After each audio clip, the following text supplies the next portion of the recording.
आनन्दमय चैतन्यमयि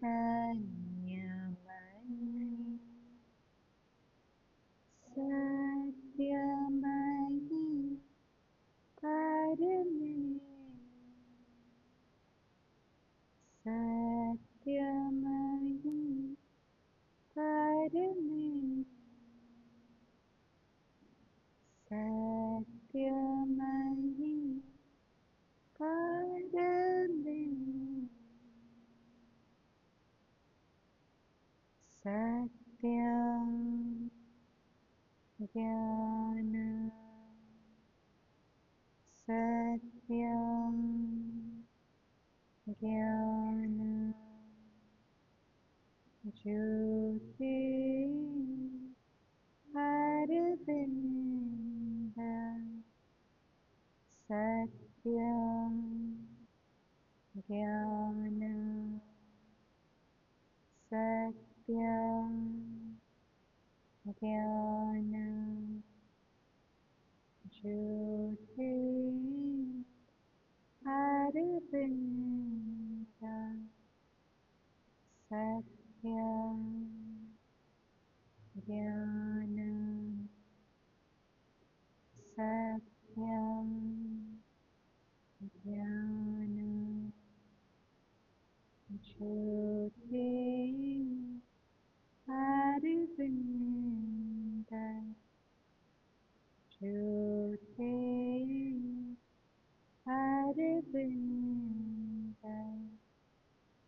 ज्योति Arvind.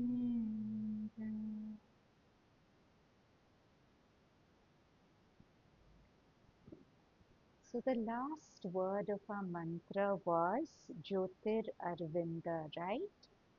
So this is really the key to our talk today. Jyotir Arvinda is basically light, light of the Supreme, light which is actually everywhere and in all things, but it is veiled from our sight. So, in there was a beautiful video on quantum physics which I saw, which ended with the line that matter is simply love light pretending to be solid. So, everything is really that one light, and it's there in our body also. It's there everywhere, right? And the real healing at any level, whether it's emotional, whether it's mental, whether it's physical, it comes when we make a conscious relationship with this light, and that light comes forward and heals us. I remember years ago, this was many years ago, and this lady wasn't even a follower of Mother really, but she was connected. She was a student of mine, and for years we were working on her back pain. But whatever we did, there'd be little relief, it would come back, and she'd have it really, really bad during her menstrual cycle. So one day when she was crying with pain because her pain was so bad, uh, we were just working together with the light, and suddenly she saw this blinding flash of white light, and her pain vanished and it never came back. So that's the power of this light if you make inroads to it and you call it into yourself. But what happens to us is when we fall sick, if it's a normal thing like cough, cold, which we know is going to go, it's irritating, but it's okay. But anything a little more untoward, our first reaction is fear. Our first reaction is thinking all the negative pathways it could go through. And that is what actually cuts us off from light, because Mother actually says that I'm like electricity, I'm flowing everywhere. But you have to plug your socket into me for me to flow through you, right? And faith, prayers, those are the sockets with which we plug in. Fear, doubt, are the very things which, even if the electricity is flowing, electricity of grace, it stops that electricity from entering us. So the first thing is, when we are ill, mustn't entertain pessimism or fear, because the moment you entertain that, the road is more and more and more downhill. Yeah. So whatever you do, change your faith. Every negative thought that comes, it's going this way, it's going to go this happen, change it. Because anyway, that negative thought is your imagination, right? So you might as well use your imagination positively. Why let it go down the negative track? So now, an understanding of ill health and healing in the words of Mother and Sri Aurobindo. So Mother says, we are at a moment of transition in the history of the earth. It is merely a moment in eternal time. It should be, it is not, but this moment is long compared to human life. Matter is changing in order to prepare itself for the new manifestation. But the human body is not plastic enough and offers resistance. This is why the number of disorders and even incomprehensible diseases is increasing and becoming a problem for medical science. The remedy lies in union with the divine forces that are at work, and a receptivity full of trust, peace, and peace which makes the task easier. The need for a new consciousness. One thing seems obvious, that humanity has reached a certain state of general tension. Tension in effort, tension in action, tension even in daily life. With such an excessive hyperactivity, such a widespread agitation, that the human race as a whole seems to have come to a point where it must either break through the resistance and emerge into a new consciousness, or fall back into an abyss of darkness and inertia. This tension is so complete and so widespread that something obviously has to break. It cannot go on in this way. We may take it as a sure sign of the infusion into matter of a new principle, force, consciousness, power, which by its very pressure is producing this acute state. Outwardly, we could expect the old methods used by nature when she wants to bring about an upheaval. But there is a new characteristic which is, of course, only visible in an elite, spiritually elite. And even this elite is fairly widespread. It is not localized at one point, at one place in the world. We find traces of it in all countries all over the world. The will to find a new, higher, progressive solution, an effort to rise towards a vaster, more comprehensive effort. So what Mother is saying is that the descent of the supramental force into matter, we would have thought that it would make everyone in a way more healthy. And eventually it will. But while there's a churning and a work in progress, even more illnesses are being thrown out of matter. More pandemics, more whatever. It's like Mothers talked about certain yogic illnesses which come when your body can't keep pace with the descending force. So she explains it very beautifully in her own words in the next passage. It's called inner transformation and physical resistance. The force that comes down into one who is doing yoga and helps him in his transformation acts along many different lines, and its results vary according to the nature that receives it and the work to be done.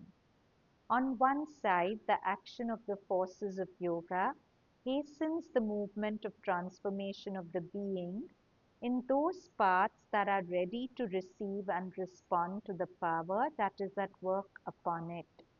Yoga in this way saves time.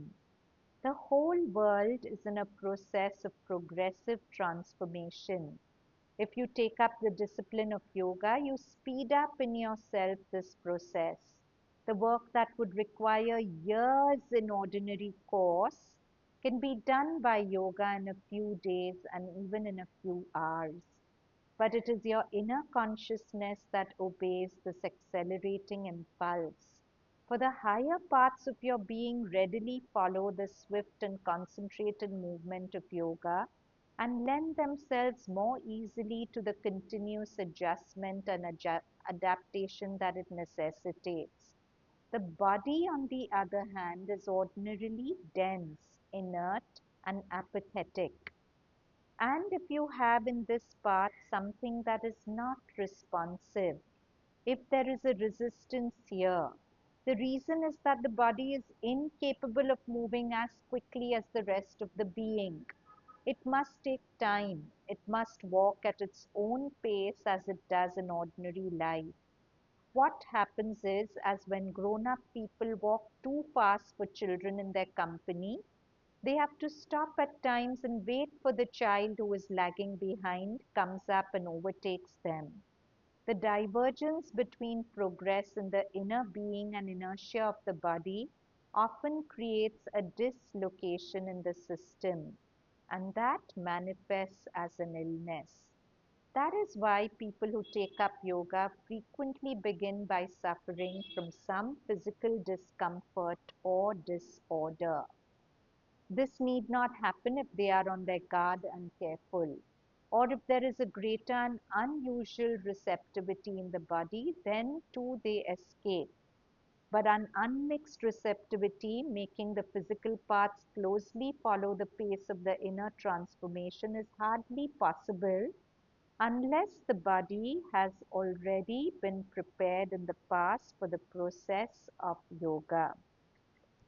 So, just to share even my story, uh, when I I didn't know about the mother at all, and I had gone for a trek in the mountains, and it was a very pure, pristine area where a lot of changes were happening to me. I could feel them, and I I could sit just hours by the river, feeling whatever and writing and whatever. So when I came back, I knew there was a very clear shift in my being. But I hadn't found mother yet. But the moment I came back to Bombay, I broke out into the worst urticaria, that is a skin rash, I've ever had in my life. And it wouldn't respond to any medicine, not to antihistamines, nothing. And I was at my wit's end with it because I'd wake up in the morning with swollen lips, swollen eyes, and all that. And then there was a colleague who said that mother's spoken about yogic illnesses, exactly what we talked about, which is when your physical body can't keep pace with other parts which are growing. Like mother says, an adult is walking with a child. An adult will walk fast, but the child can't keep pace.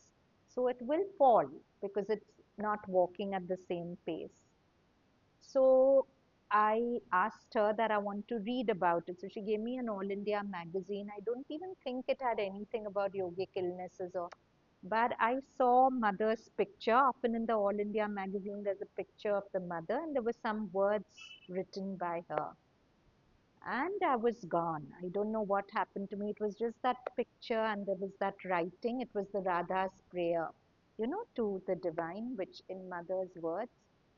And so that was my moment of initiation. And 1 week after I came to the mother, of course, I did some naturopathy, but the timing was such that the urticaria went away.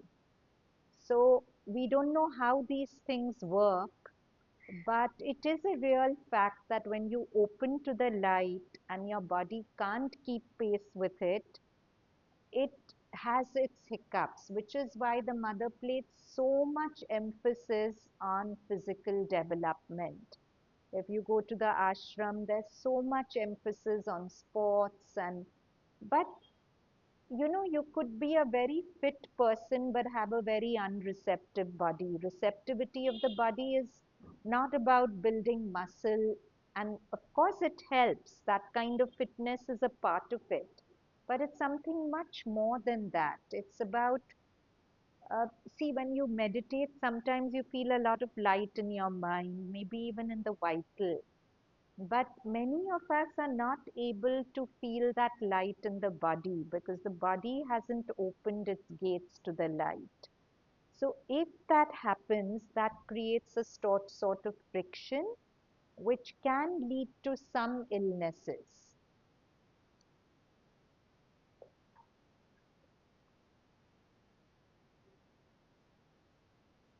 In ordinary life of man, a progressive dislocation is the rule. The mental and vital beings of man follow as best they can the movement of universal forces, and the stream of the world's inner transformation and evolution carries them a certain way. But the body, bound to the law of the most material nature, moves very slowly. After some years, 70 or 80, 100 or 200, and that is perhaps the maximum, the dislocation is so serious that the outer being falls to pieces. The divergence between the demand and the answer, the increasing inability and irresponsiveness of the body, brings about the phenomenon of death. By yoga, the inner transformation that is now slow, constant process in the creation is rendered more intense and rapid, but the pace of the outer transformation remains almost the same as in ordinary life. As a result, the disharmony between the inner and outer in one who's doing yoga tends to be all the greater. Unless precautions are taken and a protection secured, that will help the body to follow the inner march as closely as possible. Even then, it is the very nature of the body to hold you back. It is for this reason that to many we are obliged to say, do not pull. Don't pull the force. Do not hurry. You must give your body time to follow. Illness in yoga. The mother. There is an aspiration within you. I'm speaking of how people who do yoga at any rate know what spiritual life is and try to walk on the path. Within you, there is a part of the being, either mental or vital or something even physical, that has understood well, has much aspiration.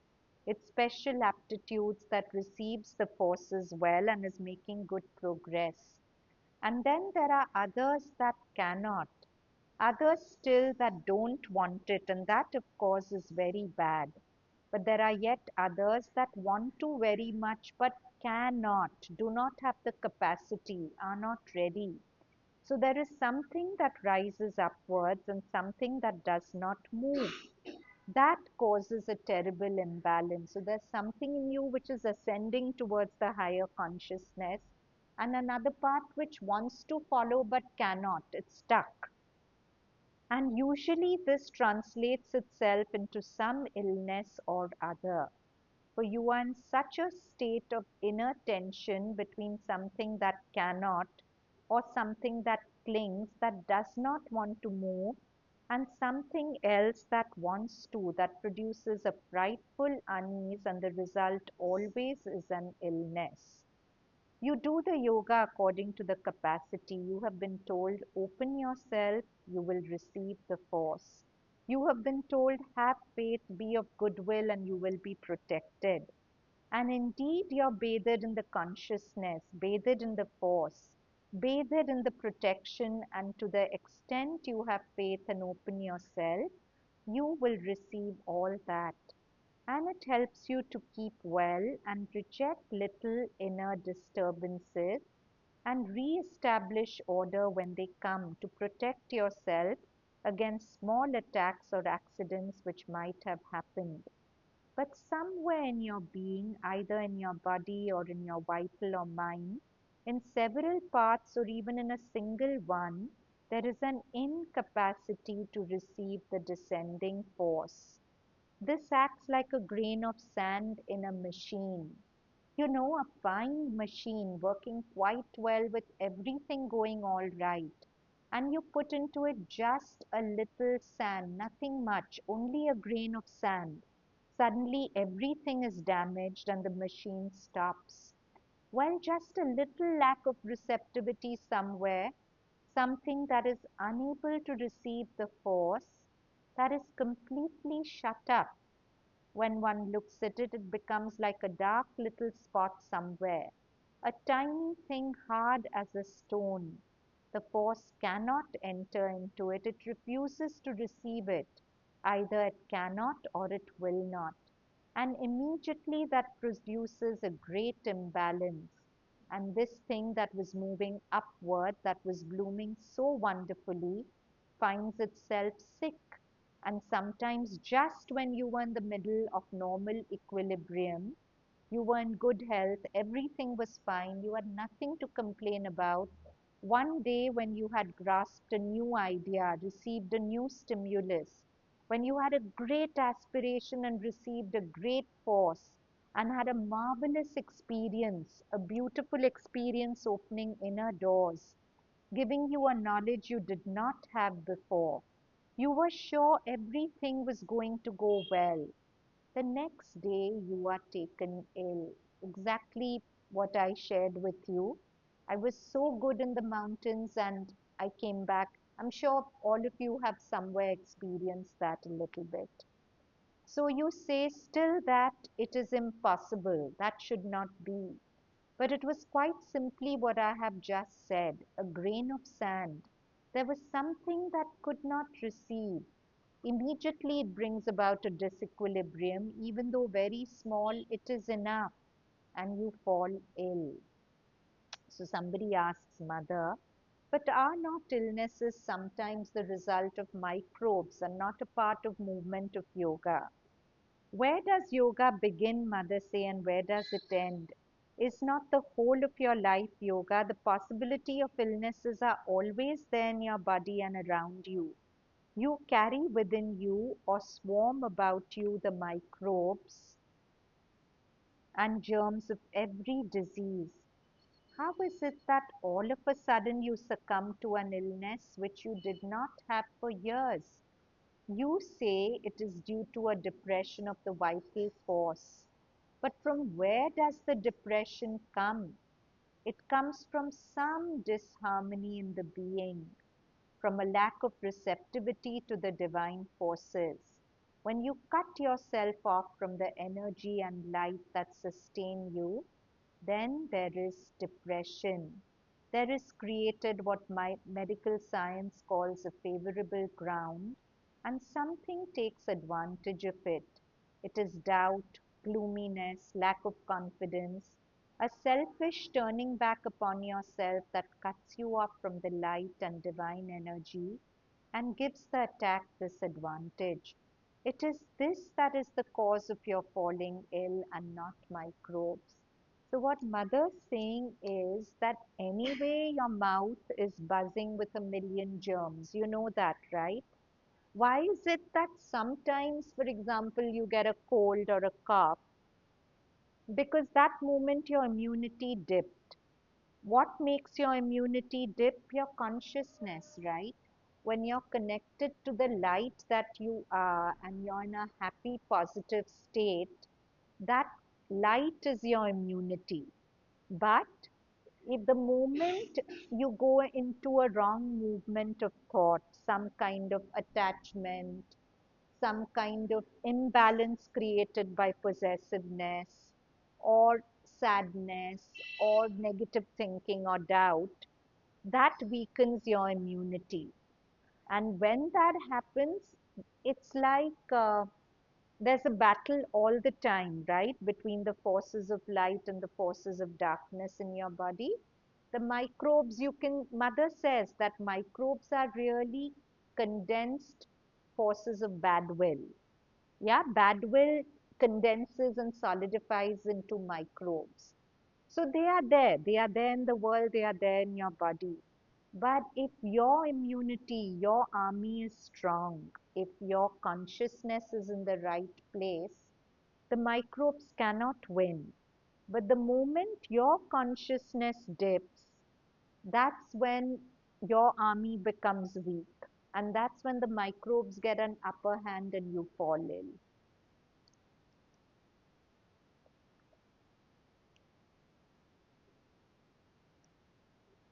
So, Mother talks about harmony and disorder.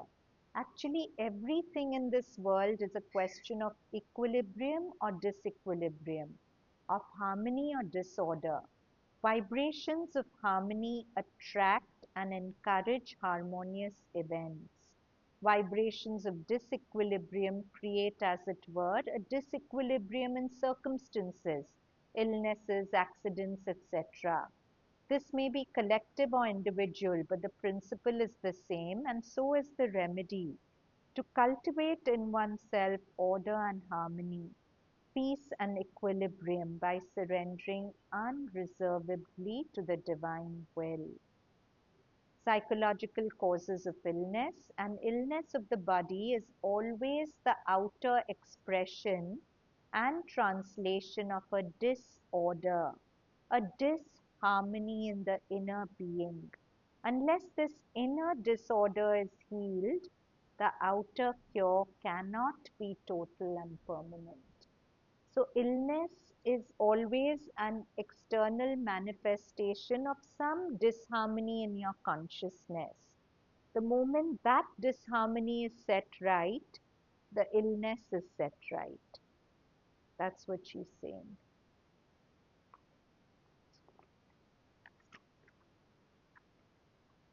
Weakness of the nervous envelope, the mother. To whatever cause an illness may be due, material or mental, external or internal, it must, before it can affect the physical body, touch another layer of the being that surrounds and protects it. This subtler layer is called in different teachings by various names the etheric body, the nervous envelope. It is a subtle body and yet almost invisible, the subtle physical. You know, we've been doing past few meditations bringing light into the subtle physical surrounding the body. So that's what Mother's talking about. Mother says that if this subtle physical envelope is thinned due to wrong movements of consciousness, then the illness first enters the subtle physical and then the proper physical. In density, something like the vibrations that you see around a very hot and steaming object, it emanates from the physical body and closely covers it. All communications with the external world are made through this medium, and it is this that must be invaded and penetrated first before the body can be affected. If this envelope is absolutely strong and intact, you can go into places infested with the worst of diseases, even plague and cholera, and remain quite immune. It is a perfect protection against all possible attacks of illness, so long as it is whole and entire, thoroughly consistent in its composition, its elements in faultless balance. This body is built up on one side of a material basis, but rather of material conditions than of physical matter. It's not made up of matter, but material conditions. On the other hand, the vibrations of our psychological states. So, with every thought, our subtle physical envelope changes. Every thought of fear, doubt, pessimism makes our subtle physical envelope thinner and thinner. Uh, Many Savitri, maybe 3, 4 classes back, we practiced aura shielding, right? Pratna, did we? Oh, we didn't. Maybe we'll do it today. Okay. So that's a very beautiful way to keep this subtle physical envelope intact. So, uh, it is a perfect protection against all possible attacks of illness, so long as it is whole and entire, thoroughly consistent in its composition, its elements in faultless balance. This body is built up on the one side of a material basis, but rather of material conditions than of physical matter. On the other, of the vibrations of our psychological states. Peace and equanimity and confidence, faith in health, undisturbed repose and cheerfulness, and bright gladness constitute this element in it and give it strength and substance. It is a very sensitive medium with facile and quick reactions. Instantly, with every thought, it's changing. It readily takes in all kinds of suggestions, and these can rapidly change and almost remold its condition. A bad suggestion acts very strongly upon it. A good suggestion operates in the contrary sense with the same force. Depression and discouragement have a very adverse effect. They cut holes in it. Yeah, depression and discouragement actually make holes in the subtle physical through which things enter us. As it were, in its very stuff, render it weak and unresisting, and open to hostile attacks and easy passage. So Sri Aurobindo says, okay, maybe here we should pause and do a little practice of healing. So I'll just describe the process to you so it's clear to you, and then we'll do it. So there are two regions of light inside us. One is in the heart, the psychic center. One is overhead, the Jivatma. Sri Aurobindo calls it the Jivatma, and in the heart he calls it the Chaitya Purush. Now these are our two accesses to light. So what we are going to do, the heart is the seat of aspiration. So we enter the heart and we almost precipitate a hand of light climbing up to the overhead space, asking for light. And exhale, we let it flow down our body.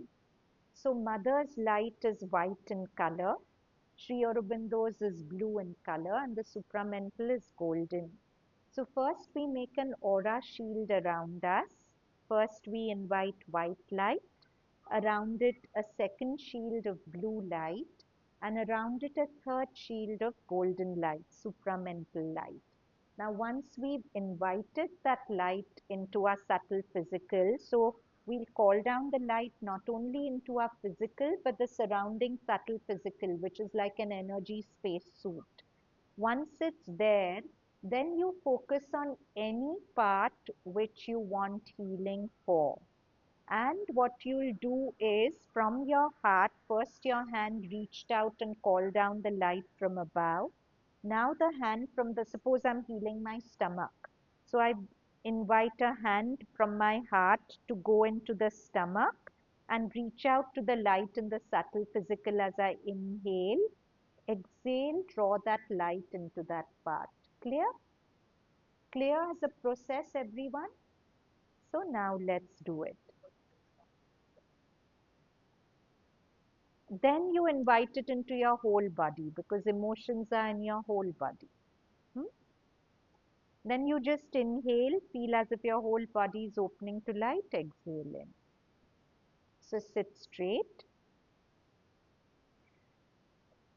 So first let's invoke the light of Sri Aurobindo, the supreme light, with his mantra Om Tat Sat Jyotir Arvinda, so that my whole consciousness understands that this light is the truth, not the appearances that my mind is seeing.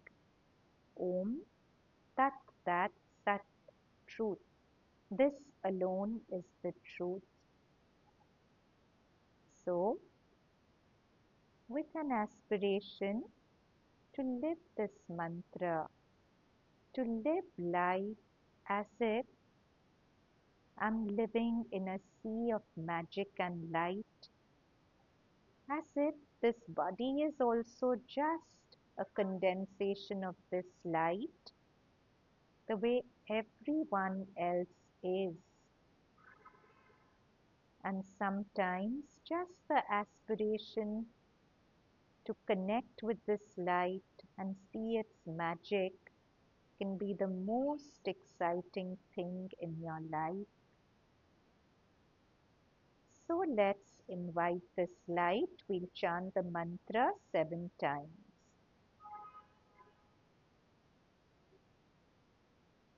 Om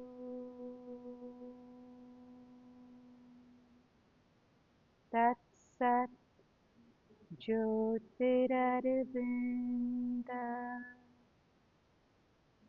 Om Tat Sat Jyotirarvinda Om Tat Sat Jyotirarvinda Om Tat Sat Jyotirarvinda Om Tat Sat Jyotirarvinda Om Tat Sat Jyotirarvinda Om Tat Sat Jyotirarvinda. Now just enter your heart space with the word Jyotir Arvinda, this light which somehow has been with me all my life, right from childhood, and at critical moments in my life has always held me.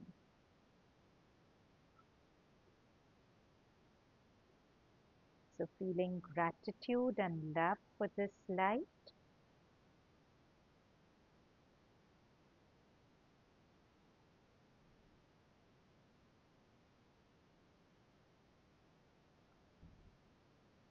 And then let this gratitude and love become a hand of aspiration.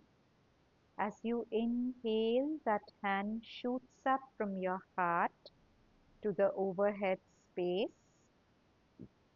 the region of light. Exhale, it brings down the light to fill your entire head region, filling and surrounding the region of your head for a few breaths like that.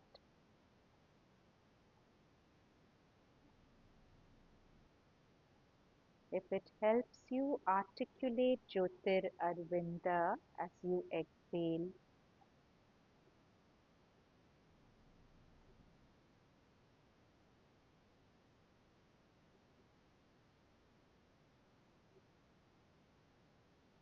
Notice if there's some part of you which is not aligned to this light. Something in your mind will say, oh, but this is all imagination. How can this really happen?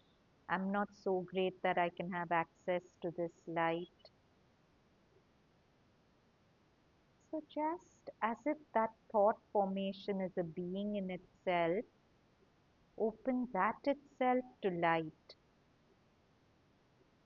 and find that positive luminous faith in your heart that this light is my birthright. This light is the most important thing to have happened to me. Its discovery, a growing relationship with it. Nothing is more important than that. And breathing in, let the hand climb up. Exhale, let it flow down your entire body.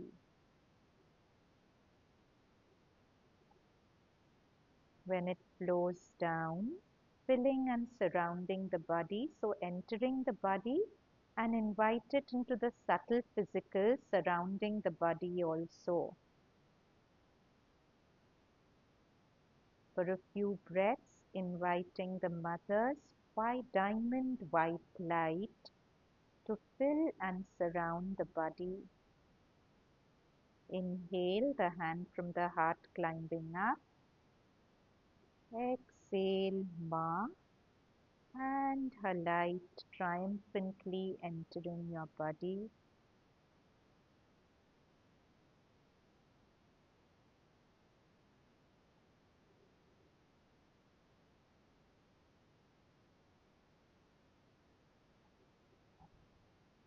One clue: this meditation works when it's done out of a space of self-giving and love. So don't even attempt it unless in your heart you feel that gratitude, that love for this light, because that's the most direct access to it. The white light filling and surrounding your body for 3 more breaths.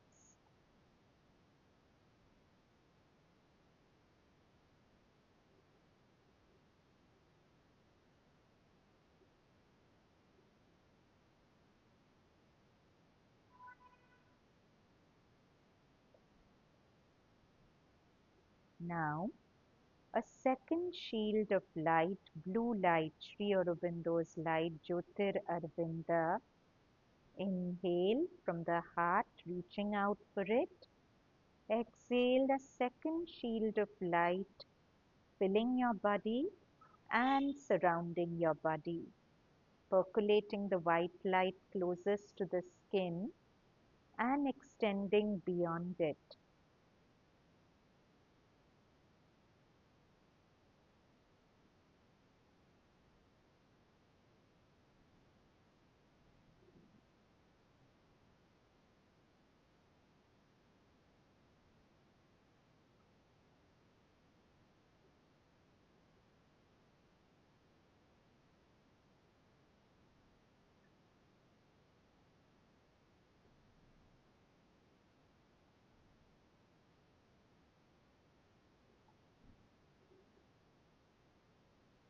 And then the last shield, golden light.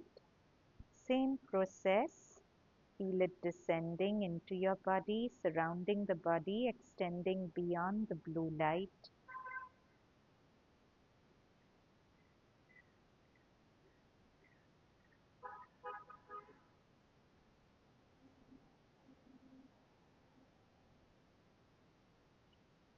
See if you can actually feel a tingling or some energy even around the body.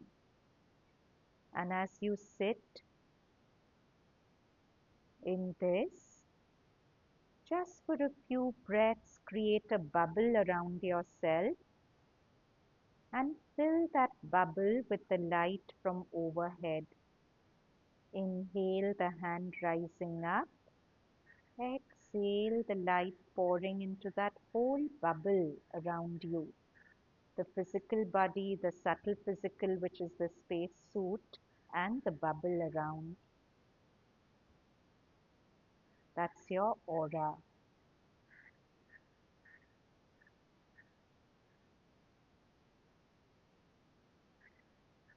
Now put an intention. That's the aura shield. This space belongs to Sri Aurobindo Ma. No negative energy, thought, formation has any place here. Nothing can enter, and anything that is contrary to its frequency is flushed out.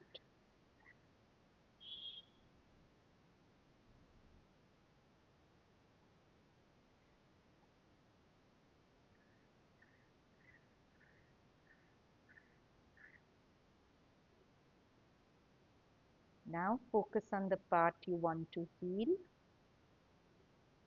Again, connect in the heart with love and gratitude.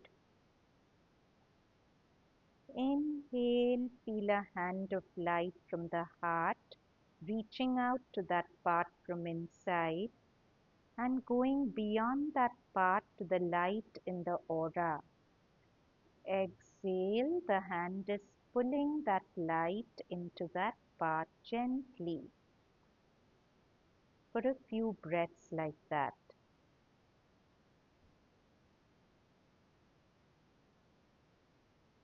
Any word that helps you, Ma, Jyotir, Arvinda, Om, use it. Some of you may like to do it in silence without a word.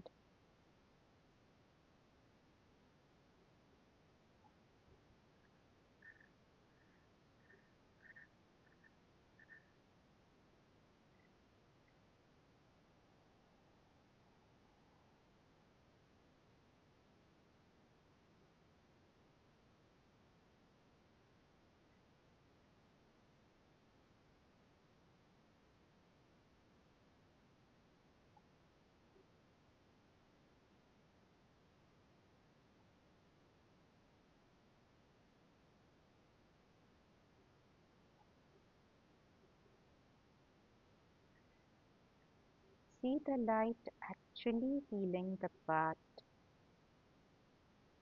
Have the faith. When I say see it, I don't mean visualize only. I mean have the faith that this light is the most powerful healer in the world and it's actually healing this part as you invite it here.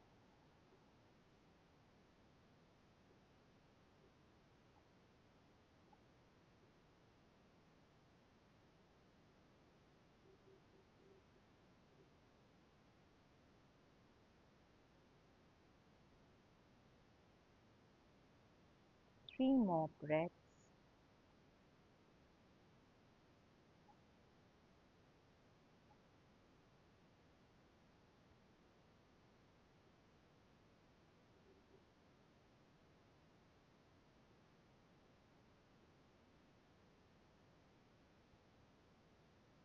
And then slowly open your eyes.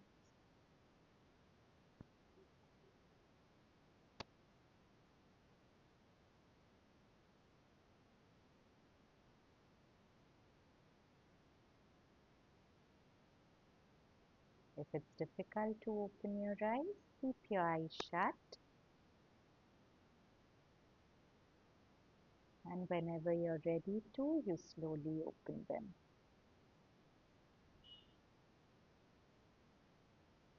Now on wrong thinking, Sri Aurobindo, the feeling of illness is at first only a suggestion. It becomes a reality because your physical consciousness accepts it. It's like a wrong suggestion in the mind. The mind accepts it. It becomes clouded and confused and has to struggle back into harmony and clearness. It is so with the body consciousness and illness. You must not accept but reject it with your physical mind and so help the body consciousness to throw off the suggestion. If necessary, make a counter suggestion. No, I shall be well. I am and shall be all right. Sri Aurobindo says that. But whenever the body mind starts saying, oh, I'm so sick, now it will lead to this, now it will lead to that. Sri Aurobindo says, fight it, make a counter suggestion, whatever, use your own words. The mother. The most important thing for good health is control over the mind because the body obeys almost totally what you believe. The body is just a screen. However the mind tyrannizes it, the body will become that. When you believe that you are ill, you become more and more ill. Have you seen that? It's like a downward spiral. If you believe that this or that will cure you, there is much chance that it will do so. Right thinking is most necessary for good health. The mind is the master of the physical being. Not only one doesn't know how to use one's mind, quite the contrary. Not only does one not know how to use it, but one uses it as badly as possible. The mind has considerable power of formation and a direct action on the body, and usually one uses this power to make oneself ill. No? So I remember I had a yoga student who said that when she was a child, she was fascinated by a beauty spot over her lip. So every day she would paint a beauty spot with kajal. So I told her, but why you did that? Because you already have one. She had one. So she said, I'll show you my childhood pictures. I never had one, but I wanted it so badly and I kept painting it and it actually came. So if you can put a beauty spot in your body, the same mind can put a cyst, a this, a that, anything in the body, and the same mind can remove it also. That's how powerful your mind is. But we use the power so wrongly. There's another beautiful story from Deepak Chopra's book Quantum Healing, where there was a lady who came to him with very severe pain in her stomach. And he was a doctor, so he said, unless I open you up, I can't tell you what's wrong. So when he opened her up, he found cancer had spread so badly that he just came out and told her daughter that there's no hope. I've just stitched her back. There's nothing we can do. And that's when the daughter said that please don't tell my mom this. She'll be heartbroken. So he just told her that, oh, you had gallbladder stones. We've removed the stones. You'll be fine. They expected she would die in 6 months because her cancer had spread so much. She came back to Dr. Deepak Chopra 6 months later, looking so much healthier. And when they did their test, they found not a trace of cancer. So they asked her that, what have you been doing? So she said that for 2 years I've been convinced I had cancer, but I didn't tell anyone about it. When you told me it was just gallbladder stones, I felt such relief that I promised myself I wouldn't be sick for one day of my life. And just believing that she didn't have it, her body just healed. That's how powerful your mind is. Well, instead of letting the mind do this disastrous work, one uses the same capacity to make favorable formation, simply, for example, to give confidence to the body, to tell it that it is just a passing disturbance, that it is nothing, and that if it enters a real state of receptivity, the ailment can go away as easily as it came, and that one can cure oneself in a few seconds. If one knows how to do that, one gets wonderful results. On fear, mother. 90% of illnesses are the result of subconscious fear of the body. In the ordinary consciousness of the body, there is a more or less hidden anxiety about the consequences of the slightest physical disturbance. It can be translated by these words of doubt about the future and what will happen. It is this anxiety that must be checked. Indeed, this anxiety is a lack of confidence in the divine's grace, the unmistakable sign that the consecration is not complete and perfect. As a practical means of overcoming this subconscious fear, each time that something of it comes to the surface, the more enlightened part of the being must impress on the body the necessity of an entire trust in the divine's grace, the certitude that this grace is always working for the best in ourselves as well as in all, and the determination to submit entirely and unreservedly to the divine's will. The body must know and be convinced that its essence is divine, and that if no obstacle is put in the way of the divine's working, nothing can harm us. The process must be steadily repeated until all recurrence of fear is stopped. And then, even if the illness succeeds in making its appearance, its strength and duration will be considerably diminished until it is definitively conquered. So, this is a very, very important point. The moment you fear something, you actually attract it. Mother says in the next passage that fear is hidden consent. You're saying yes to it. You're saying the possibility is there. And the moment you sanction the possibility, you're manifesting it because your mind is very powerful. It has the power of manifestation. So, Mother says fear is hidden consent. When you're afraid of something, it means that you admit its possibility and thus strengthen its hand. It can be said that it is subconscious consent. Now, how many of us feel we succumb to this fear when things go wrong in the body? Yeah, a lot of us, right? What is our fear really about? Can we articulate what are the kind of sentences that go through our head? Yeah, suppose I die. What else? I'll suffer so much. What else? Huh? I'll be dependent on others. I'll lose faculties. What else? Huh? It's a nameless dread of the unknown. You don't know what it will lead to, so that frightens you, right?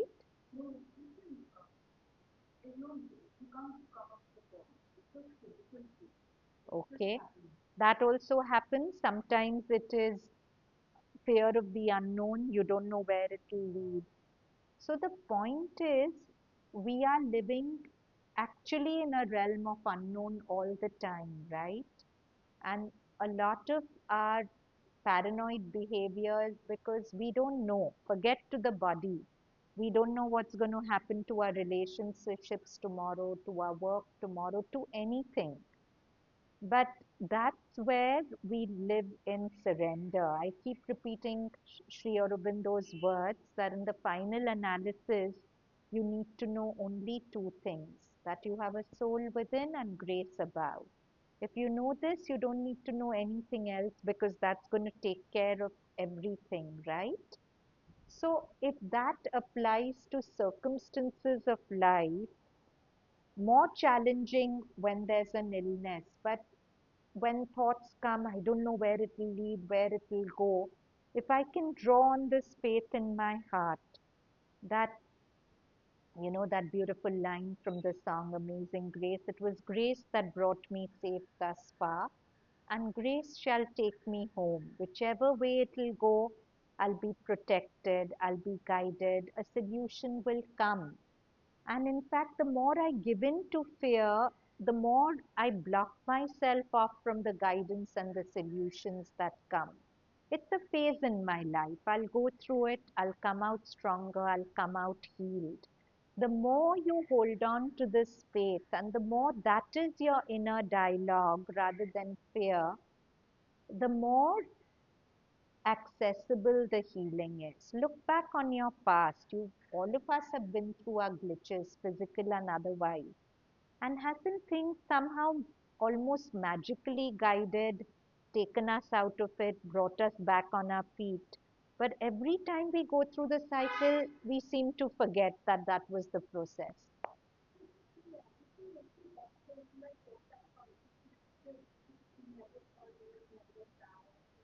That's what Sri Aurobindo and Mother are paving the way for. The supramental consciousness is a consciousness of eternal youth.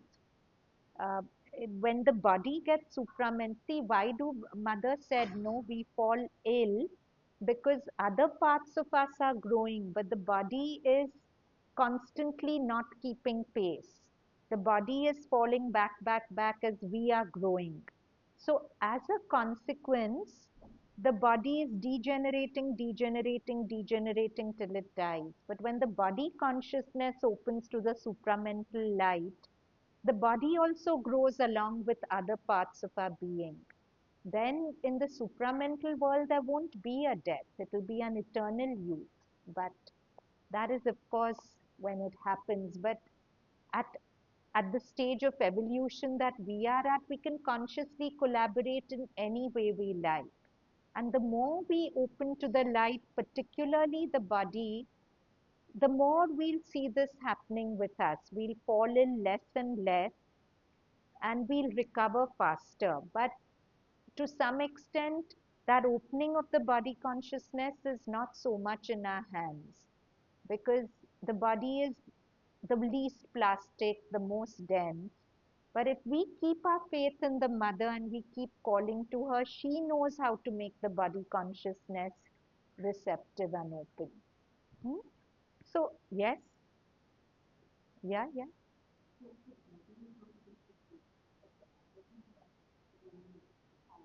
Louder. The body is not keeping pace, but the other things are growing. Your mental, vital, whatever.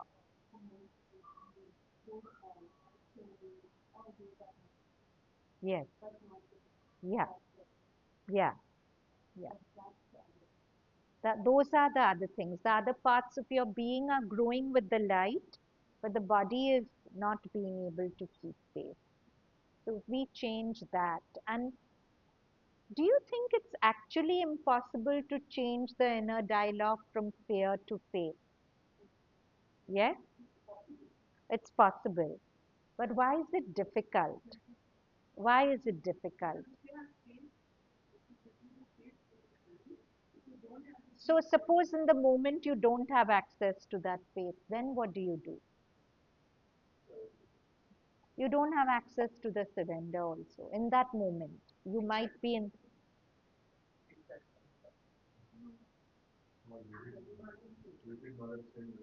huh? Very good. That's the best. Mother has said that even if it's mechanical, take my name. Even if you mechanically repeat my name, I get some inroad to enter you. And have a very candid conversation with her. Mother, right now I don't have any faith. I feel you're very far away, you're very distant, whatever. Just talk to her like you would and tell her that you help me out, you give me the space. I don't want to succumb to fear. At least declare that much allegiance to her. That sometimes we are almost superstitious. We feel the more we worry about something, we are protecting ourselves. No, that's stupidity. The more you worry about anything, you're sending it negative energy. You're not doing it good. When you worry about someone, you're sending that person negative energy. When you worry about your body, you're sending your body negative energy. So at least break that allegiance to fear and worry. And at least declare that I want allegiance to light and faith and luminosity and joy and happiness, and then see she'll take her action. I mean, her action we can't understand, we can't even formulate because it doesn't go along one line. It'll work this way once, it'll work that way once.